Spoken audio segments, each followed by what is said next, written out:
So here we are on the third season, and a couple of people know this card. The problem is they couldn't remember what they knew in order to defend against it. Disease and infection rage.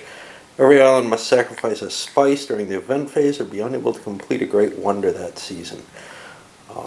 But I think there was... That's famine. This guy's got the ability to avoid pestilence. And some people might not have a spice. You know, I mean...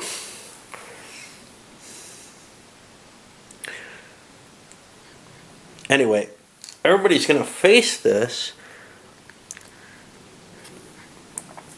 turn, and then they're going to get it next turn. And some of these people could have done it. I don't remember when they do it. During island trade, they probably could have. Who knew about it? Let's see if they've got the extra resource kicking around. They've got one of these. They could have exchanged this for a spice had they done this. Or actually, they just have to give a rare. I don't know. A rare. They're going to ignore this. And hopefully I'll remember that they paid. And this is the other guy. They had to drop their entire pile. And they're not really interested in a great resource.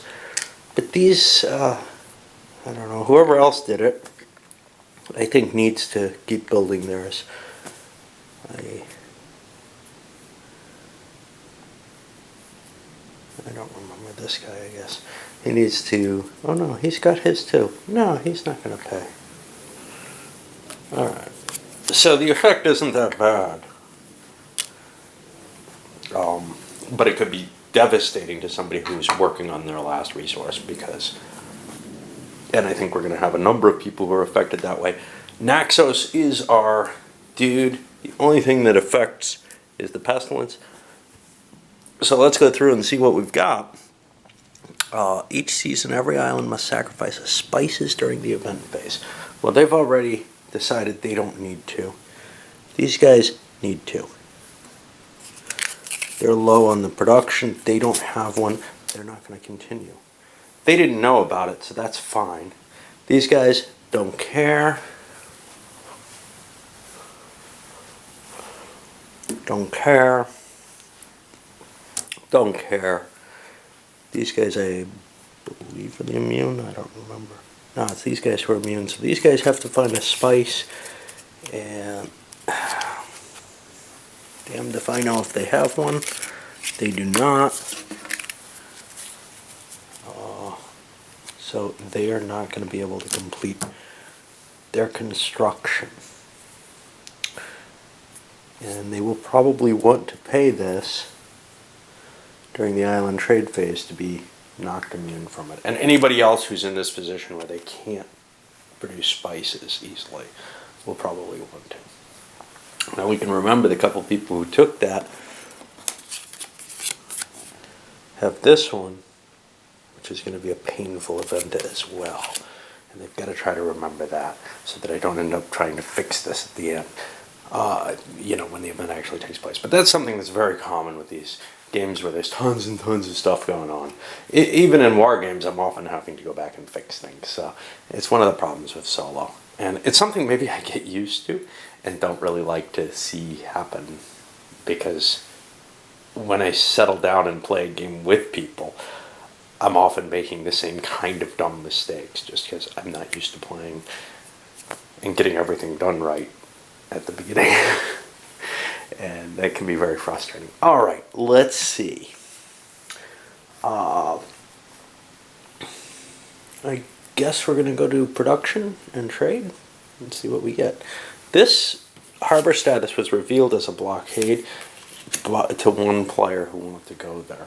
He didn't get his work done, so now he's got to figure out, and I think it was Naxos who's so far behind here. Oh no, not Naxos. I don't know who the hell it is. No, I think it was Rhodes here who needed to deliver gold there. And he's got the gold, he just can't deliver it. Now he's got to find another place, which will probably be Athens. Alright, well, we'll do the production, start the trading. it is a chance that this is the last turn of the game. I'm not sure. Okay, well, the Parthenon with Crete is going to duplicate the Colossus at this point. The Colossus allows that extra trade. Crete thinks they can win with that extra trade if they can get they calculated it out, and it just seems easier if they can do that. If they can get that extra trade in, they think they can get the win in. So they're going to take a shot with that. Now, this may be benefiting someone else better. The one thing they do have to do if they're going to win, they have to get the Academy. Because without the Academy, the tiebreaker after all buildings, which is what they're going to have, is most philosophies. And they're going to concentrate on getting that tiebreaker, basically. All right, well, when we start with that, we'll see what happens. So after calculating out the losses in the trade situation, a number of people have gotten the victory condition at this point. To begin with, Crete, who fired this off thinking that they could do this. Well, they managed to buy not only the Academy, but 3 philosophies. That's pretty good. And they have everything else they need. We go over here.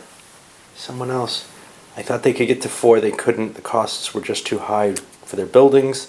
So they had to put in multiple resources to get the tools that they didn't have. But they ended up with 3 as well. Sounds like we have another tiebreaker coming now, except here we go. Third player here was able to finish it off and get a 4th technology. That's Lemnos. You know,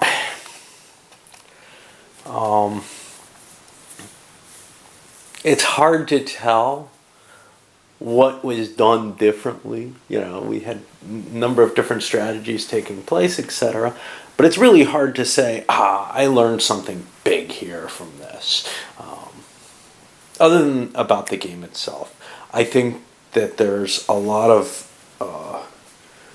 if you try to go it alone in this, or if you don't have certain abilities that match in with what's coming. So, for example, the fact that the Colossus was up, the Great Harbor, getting that extra trade in is such a big bonus. It doesn't maybe seem that huge, but it allows you to sort of do this one targeted trade without a risk. Sometimes that's enough to push you through the edge. Making trades with other people is absolutely key, though, and that's true with almost any trading game, which is why I'm kind of wondering how how trying to do this 2-player is going to actually work out. I think I'm going to because my wife really wants to give it a shot. Anyway, I'll come back with a review. There's not a lot I can say about this except, oh my God, what a mess. And even if I took a bigger footprint and spread things out more, it's still a lot of information on these cards to absorb. It's not, actually the density, the mess, isn't that terrible. It's just a teeny bit more cluttered than I'd like, but it's livable. What is not is the amount of information you have to process on them. Now, in some cases, it's not too bad. And actually, I think playing as a single person, it wouldn't be painful at all. Playing solitaire, it's painful just because of the shifting from, person to person. And as we got to the end of the game and everybody had almost everything, it became a lot easier.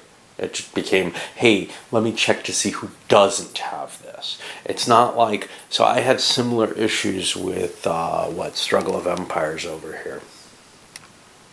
And where keeping track of all this stuff was just incredibly painful for me. Between 6 different players, or 5, or whatever the game holds. In this case, it felt like it was heading that way about halfway through. And then it kind of turned the other way, where it didn't become, I have A, B, C, D, E, and now I have F, L, and J. It's not like you have all these options. Everybody's hand is pretty close to the same. So once they get to the end, they're sort of in this similar position. At the beginning of the game, everybody's kind of similar and you can treat them fairly similarly. At the end of the game, even though their production's different, actually the basic production becomes less and less important, especially perhaps because the harbor statuses were kind of uninteresting as the game went on. The early ones, you wanted to target and there were thoughts in them. And for whatever reason, those early ones made things more complicated, and the later ones have made it easier. But also there's simply I don't really care too much about your resources, I just want my gold. As you go on in the game, it really does become, give me the gold. I need the gold. And how much can I haul back? Because that's the valuable stuff. Now you might say, well, wait, aren't rares more valuable than gold? Kinda. And you certainly do need to move the rares around. The nice thing about rares, though, is that other people have them and you can trade them. Gold is really the thing that you have to go sailing to get. And that's the tricky piece. Papyrus is the other one. All right, well, I'm going to load this up, come back with a review after I clean this up, and we'll see.